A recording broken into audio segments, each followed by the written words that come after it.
Director AR Murugadoss தன்னுடைய மகள் அர்ஷிதாவோட மஞ்சள் நீராட்டு விழாவை தன்னுடைய சொந்த ஊரான கள்ளக்குறிச்சியில கிராண்டா நடத்தி கொண்டாடி இருக்காரு. ஸோ அப்ப எடுக்கப்பட்ட போட்டோஸ் அண்ட் வீடியோஸ் தான் இப்ப சோசியல் மீடியால வைரல் ஆகிட்டு வருது. ரீசெண்டா நடந்து முடிஞ்ச இந்த நிகழ்ச்சியில சினிமா பிரபலங்கள், அரசியல் பிரமுகர்கள், உறவினர்கள், நண்பர்கள் மற்றும் அந்த ஊர்க்காரங்கன்னு இப்படி பலரும் கலந்துகிட்டு நிகழ்ச்சியை சிறப்பிச்சிருக்காங்க. மேலும் இந்த ஃபங்க்ஷன்ல டைரக்டர் ஏஆர் முருகதாஸ் அவர்கள் தன்னுடைய மகள் மற்றும் மகனோட சேர்ந்து அதே மேடையில பலரும் திரும்பி பார்க்குற வகையில டான்ஸ் ஆடி இருக்காரு. அதுவும் சூர்யாவோட ரெட்ரோ படத்துல வந்து ஹிட்டான கனிமா சாங்குக்கு டான்ஸ் ஆடினது மட்டும் இல்லாம அந்த சாங்ல வரக்கூடிய அதே ஹூக் ஸ்டெப் போட்டு ஆடி இருக்கிறதுனால இந்த வீடியோ வேற லெவல்ல வைரல் ஆகிட்டு வருது.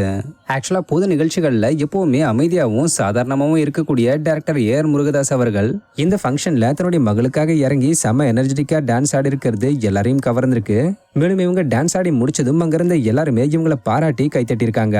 இதை தொடர்ந்து இப்ப இந்த வீடியோவை பலரும் ரசிச்சு பார்த்து ஷேர் பண்ணிக்கிட்டு வராங்கன்றது குறிப்பிடத்தக்க விஷயம்.